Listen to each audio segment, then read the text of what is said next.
Nisto cremos em Eudil capítulo 08. Toda a humanidade está agora envolvida num grande conflito entre Cristo e Satanás quanto ao caráter de Deus, sua lei e sua soberania sobre o universo. Esse conflito se originou no céu quando um ser criado, dotado de liberdade de escolha, por exaltação própria, tornou-se Satanás, o adversário de Deus, e conduziu à rebelião uma parte dos anjos. Ele introduziu o espírito de rebelião neste mundo, ao induzir Adão e Eva ao pecado. Esse pecado humano resultou na deformação da imagem de Deus na humanidade, no transtorno do mundo criado e em sua consequente devastação por ocasião do dilúvio global, conforme retratado no relato histórico de Gênesis 1 a 11. Observado por toda a criação, este mundo se tornou o palco do conflito universal, dentro do qual será finalmente vindicado o Deus de amor. Para ajudar seu povo nesse conflito, Cristo envia o Espírito Santo e os anjos leais para os guiar, proteger e amparar no caminho da salvação. Essas escrituras retratam uma batalha cósmica entre o bem e o mal, entre Deus e Satanás. Se compreendermos esta controvérsia, na qual se acha envolvido o universo inteiro, compreenderemos a pergunta em por que Jesus veio a este planeta. Visão cósmica da controvérsia Mistério dos mistérios, o conflito entre o bem e o mal começou no céu. Como pôde o pecado se originar em um ambiente perfeito? Os anjos, seres pertencentes a uma ordem superior à dos seres humanos, foram criados para desfrutar de íntimo companheirismo com Deus, possuindo força superior e sendo obedientes à palavra de Deus. Eles funcionam como servos ou espíritos ministradores, embora geralmente invisíveis, por vezes podem assumir a forma humana. Foi por meio de um desses seres angélicos que o pecado foi introduzido no universo. A origem da controvérsia. Utilizando os reis de Tiro e de Babilônia como descrições figurativas de Lúcifer, as escrituras provêem vislumbres de como a controvérsia cósmica iniciou. Lúcifer, filho da alva, ungido como querubim cobridor, residia na presença de Deus. Dizem as escrituras: Tu és o sinete da perfeição, cheio de sabedoria e formosura.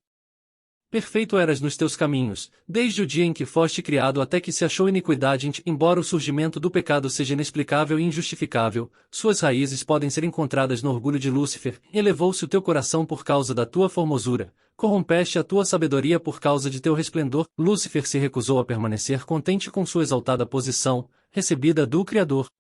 Em seu egoísmo, cobiçou a igualdade com o próprio Deus. E tu dizias no teu coração: eu subirei ao céu, acima das estrelas de Deus, exaltarei o meu trono, e, no monte da congregação, me assentarei. Serei semelhante ao Altíssimo. Contudo, embora ele desejasse a posição de Deus, não almejava seu caráter. Ansiava possuir a autoridade de Deus, mas não seu amor. A rebelião de Lúcifer contra o governo de Deus foi o primeiro passo em sua transformação em Satanás, o adversário. As dissimuladas ações de Lúcifer cegaram muitos dos anjos ao amor de Deus. O descontentamento e deslealdade resultantes, em relação ao governo divino, cresceram até que uma terça parte dos anjos se uniu a ele em rebelião. A tranquilidade do reino de Deus foi perturbada e houve batalha no céu. O estado de beligerância celestial resultou em que Satanás, retratado como o grande dragão, a antiga serpente e o demônio, fosse lançado para a terra, e, junto com ele, seus anjos rebeldes. Por que os seres humanos se envolveram? Tendo sido expulso do céu, Satanás espalhou sua rebelião aqui em nosso mundo. Disfarçado de serpente, utilizando os mesmos argumentos que haviam causado sua própria ruína, conseguiu minar a confiança de Adão e Eva nas palavras do Criador. Satanás fez surgir em Eva o descontentamento com a posição por ela ocupada. Envaidecida com a perspectiva de se tornar igual a Deus, aceitou as palavras do tentador, pelo que duvidou de Deus. Desobedecendo ao mandamento divino, comeu do fruto proibido e influenciou seu esposo a igualmente comê-lo. Pelo fato de crerem nas palavras da serpente mais do que em seu Criador, traíram sua confiança em Deus e se portaram deslealmente em relação a ele. Tragicamente, as sementes da controvérsia que havia começado no céu, lançaram raízes no planeta Terra ao seduzir nossos primeiros pais ao pecado. Satanás engenhosamente roubou-lhes o domínio que possuíam sobre a terra. Reclamando agora para si o título de príncipe deste mundo, Satanás desafiou a Deus, seu governo e a paz de todo o universo, a partir de seu novo quartel-general, o planeta Terra. O impacto sobre a raça humana. Os efeitos da batalha entre Cristo e Satanás em pouco tempo se tornaram evidentes, à medida que o pecado distorceu a imagem de Deus que havia na humanidade. Embora Deus houvesse oferecido seu concerto de graça à raça humana por meio de Adão e Eva, a ver capítulo 7 deste livro, o filho mais velho do casal, Caim, assassinou seu irmão Abel. A maldade continuou a se multiplicar até que, tristemente, Deus teve de dizer, a respeito do homem: que a sua maldade se havia multiplicado na terra e que era continuamente mal todo o desígnio do seu coração, Deus utilizou um grande dilúvio para purificar o mundo de seus impenitentes habitantes, e concedeu à raça humana um novo começo. Pouco tempo decorreu, contudo, antes que os descendentes do fiel Noé se desviassem do concerto de Deus. Embora Deus houvesse prometido jamais tornar a destruir o mundo pelo dilúvio, eles desafiadoramente concretizaram sua desconfiança de Deus ao erigirem a Torre de Babel, em uma tentativa de alcançar os céus e assim disporem de meios para escapar a um possível novo dilúvio. Nessa ocasião, Deus subverteu a rebelião humana pela confusão das línguas. Algum tempo mais tarde, com a terra se aproximando da apostasia total, Deus estendeu seu concerto a Abraão.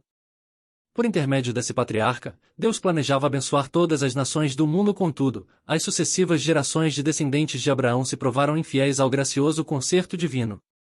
Envolvidos no pecado, contribuíram com Satanás, ajudando-o a alcançar seu objetivo na grande controvérsia, que foi a crucifixão do autor e fiador do concerto, Jesus Cristo. Terra, palco do universo. No livro de Jó, há o relato de uma convocação cósmica que envolveu representantes de várias partes do universo. Esse relato provê lampejos adicionais a respeito da grande controvérsia.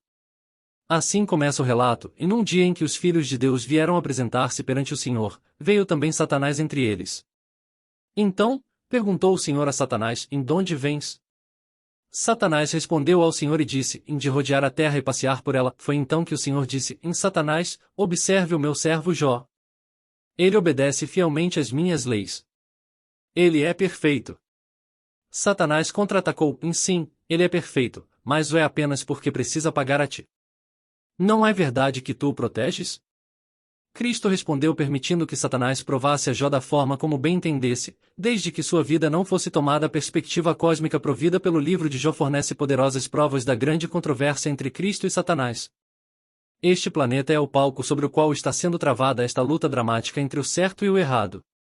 As Escrituras estabelecem, em porque nos tornamos espetáculo ao mundo, tanto a anjos, como a homens. O pecado rompeu o relacionamento existente entre Deus e o ser humano, e tudo que não provém de fé é pecado. A transgressão dos mandamentos de Deus, ou leis, é o resultado imediato da falta de fé, a evidência de ruptura do relacionamento.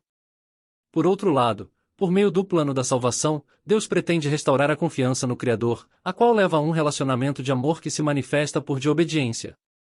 Conforme observou Cristo, o amor conduz à obediência. Nesta nossa era de legalidade, os absolutos são neutralizados, a desonestidade é louvada, a corrupção é um meio de vida, o adultério é avassalador e os acordos, tanto internacionais quanto pessoais, são considerados como pouco importantes. É nosso privilégio olhar para além de nosso desesperado mundo, em direção a um Deus que vela por nós e é onipotente. Essa visão mais abrangente nos revela a importância da expiação efetuada por nosso Salvador, pois ela está fazendo a controvérsia universal se aproximar do fim. A questão cósmica: qual é a questão-chave nesta luta de vida ou morte que se trava no universo? A lei e o governo de Deus. A lei moral de Deus é tão necessária à existência de seu universo quanto são as leis físicas que o mantêm unido e em funcionamento. Pecado é a transgressão da lei ou a ausência de lei, conforme indica a palavra grega anomia. A ausência de lei resulta da rejeição de Deus e de seu governo. Em vez de admitir sua responsabilidade pelo estado de legalidade existente no mundo, Satanás lança acusações contra Deus. Afirma que a lei de Deus, segundo ele, arbitrária, restringe a liberdade individual. Adicionalmente, acusa ele, uma vez que é impossível obedecer à lei divina, ela trabalha em sentido contrário aos interesses dos seres criados. Através dessa constante e insidiosa subversão da lei, Satanás tenta subverter o governo de Deus e até mesmo destruir o próprio Deus. Cristo e a questão da obediência. As tentações enfrentadas por Cristo durante seu ministério terrestre revelam a gravidade da controvérsia no tocante à obediência e submissão à vontade de Deus. Ao enfrentar aquelas tentações, as quais o prepararam para se tornar misericordioso e fiel sumo sacerdote, Cristo se defrontou em combate direto com um adversário mortal. Lá no deserto, depois de haver jejuado durante 40 dias, Jesus foi tentado por Satanás a transformar as pedras em pão, dando assim uma prova de que realmente era o Filho de Deus. Assim como Satanás havia tentado Eva a duvidar da palavra de Deus lá no Éden, ele tentou levar Cristo a duvidar da validade daquilo que Deus lhe dissera por ocasião de seu batismo: Este é o meu Filho amado, em quem me comprazo. Se Cristo houvesse tomado o assunto em suas próprias mãos, transformando pedras em pães a fim de provar que era o Filho de Deus, também teria, à semelhança de Eva, revelado falta de confiança em Deus. Sua missão teria findado em fracasso. A mais elevada prioridade de Cristo, porém, era viver pela palavra do Pai. A despeito de sua imensa fome, respondeu à tentação de Satanás com as palavras: "E não só de pão viverá o homem, mas de toda palavra que procede da boca de Deus." Em outra tentativa para derrotar a Cristo, Satanás lhe ofereceu uma visão panorâmica de todos os reinos do mundo, prometendo-lhe: "Em tudo isto te darei se, prostrado, me adorares." Ele deixou implícito que, assim procedendo, Cristo poderia reaver o mundo, completando sua missão, sem ter de suportar a agonia do Calvário. Sem um momento sequer de hesitação, Jesus ordenou: "Em retira-te, Satanás." Então, utilizando as Escrituras, a mais efetiva arma nesta guerra universal, o Salvador prosseguiu: "E ao Senhor, teu Deus, adorarás, e só a Ele darás culto." Essas palavras encerraram a batalha. Pelo fato de manter sua total dependência do Pai, Cristo havia conseguido derrotar a Satanás. A luta final do Calvário. Essa controvérsia cósmica alcançou seu clímax no Calvário. Satanás intensificou seus esforços no sentido de fazer abortar a missão do Salvador à medida que o tempo se aproximava do fim. O inimigo foi especialmente bem-sucedido ao utilizar os líderes religiosos da época, cuja inveja fez-se à popularidade de Cristo, causou tantos problemas que ele teve de encerrar seu ministério público através da traição por parte de um de seus discípulos e de testemunhos falsos. Jesus foi aprisionado, julgado e condenado à morte em absoluta obediência à vontade de seu Pai. Jesus permaneceu fiel até a morte. Os benefícios, tanto da vida quanto da morte de Cristo, estenderam-se para muito além do limitado mundo dos seres humanos. Falando a respeito da cruz, Cristo disse: "Chegou o momento de ser julgado este mundo, e agora o seu príncipe de Satanás já será expulso. O príncipe deste mundo já está julgado." A controvérsia cósmica atingiu o clímax no Calvário. O amor e a fiel obediência demonstrados por Cristo ali na cruz, fez-se a crueldade de Satanás, subverteram a posição deste, assegurando sua derrota final. Controvérsia a respeito da verdade tal qual ela é em Jesus hoje. A grande controvérsia que se desencadeia em torno da autoridade de Cristo envolve não apenas sua lei, como também sua palavra, as Escrituras. Desenvolvem-se abordagens de interpretação da Bíblia que deixam pouco ou nenhum espaço para a divina revelação. As Escrituras são tratadas como se não houvesse diferença entre elas e outros escritos antigos, sendo analisadas mediante os mesmos métodos críticos. Crescente número de cristãos, incluindo muitos teólogos, não mais veem as Escrituras como a palavra de Deus, a infalível revelação de sua vontade. Consequentemente, chegaram ao ponto de questionar a visão bíblica da pessoa de Jesus Cristo, em sua natureza, nascimento virginal, seus milagres e sua ressurreição têm sido vastamente debatidos. A mais crucial de todas as questões.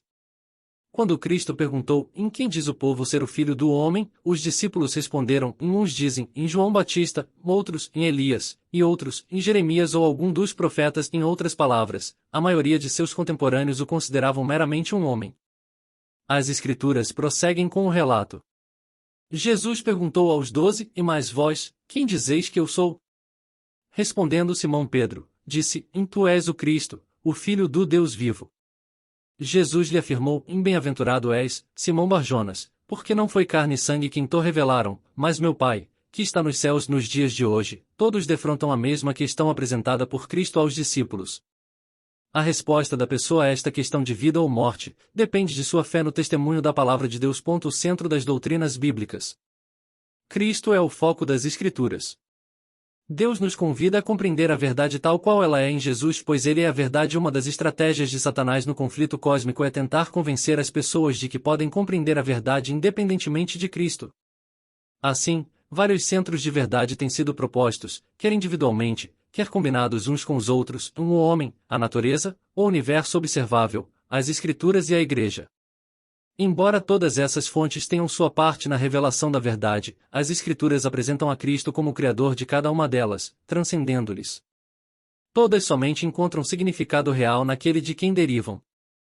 Divorciar dele as doutrinas bíblicas significa compreensão errônea do caminho, e a verdade e a vida. Faz parte da natureza do anticristo sugerir outros centros de verdade, distintos de Cristo.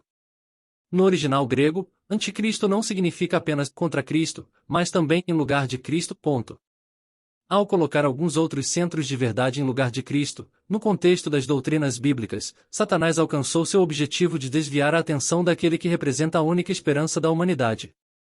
A função da teologia cristã. A visão cósmica desvenda a tentativa de Satanás no sentido de remover Cristo de seu devido lugar, tanto no universo quanto na verdade. A teologia, que por definição é o estudo de Deus e de seu relacionamento com as criaturas, deve expor todas as doutrinas à luz de Cristo. A função e objetivo da teologia cristã deve ser inspirar confiança na autoridade da palavra de Deus e substituir todos os demais centros de verdade por Cristo Jesus.